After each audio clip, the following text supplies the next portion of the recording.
নমস্কার বন্ধুরা, দীপা স্টার্লিং চ্যানেলে আপনাদের স্বাগত। আজকে আমি বানাবো তালের মালপোয়া। তালের মালপোয়া জন্মাষ্টমীর দিন ভগবান শ্রীকৃষ্ণের ভোগ হিসেবে অনেকেই নিবেদন করে থাকি। খুব সহজেই বানানো যায়। দেখে নেওয়া যাক রেসিপিটা বানানোর পদ্ধতি। প্রথমে তালটা ছাড়িয়ে নেব। ওপরের সবুজ রঙের টুপির মতো অংশটা আছে, খুলে নেব। এবারে কালো খোসাটা খুলে নেব।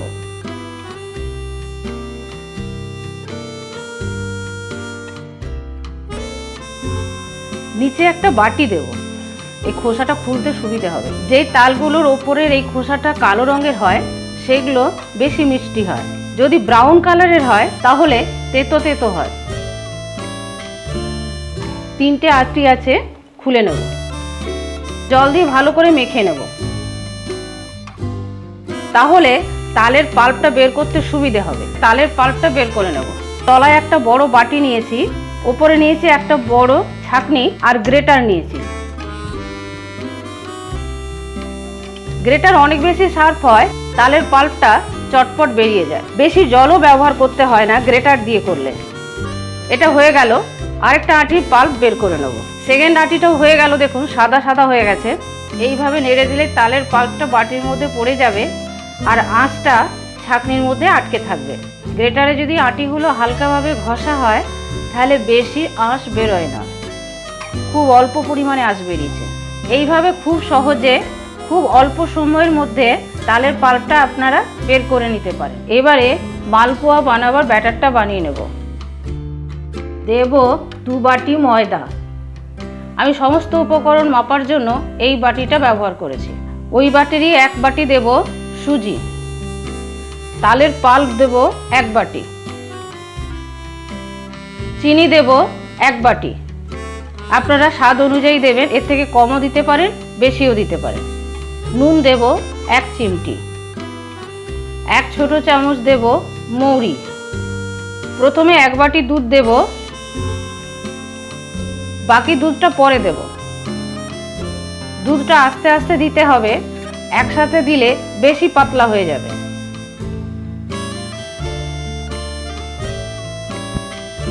আরও 1 বাটি দুধ দিতে হবে এতে।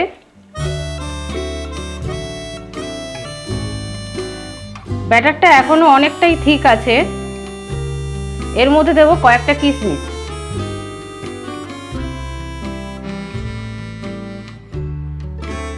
সুজি ফুলে যায় সেই জন্য আমি 20 মিনিটের জন্য ঢাকা দিয়ে রেখে দেবো।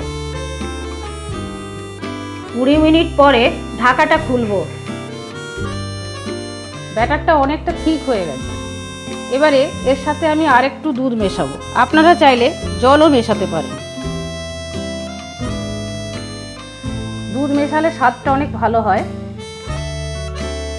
ব্যাটারটা বানাতে টোটাল 3 বাটি দুধ লাগলো। এইভাবে ব্যাটারটা বানিয়ে নিলাম। ব্যাটারটা থিকনেসটা দেখুন। এর থেকে যদি বেশি পাতলা হয় তাহলে মালপোয়াগুলো বড় বড় পাতলা পাতলা হবে, কিন্তু আমি ফুলো ফুলো করব। তেলটা গরম হয়ে গেছে। 1 হাতা ব্যাটার দিলাম।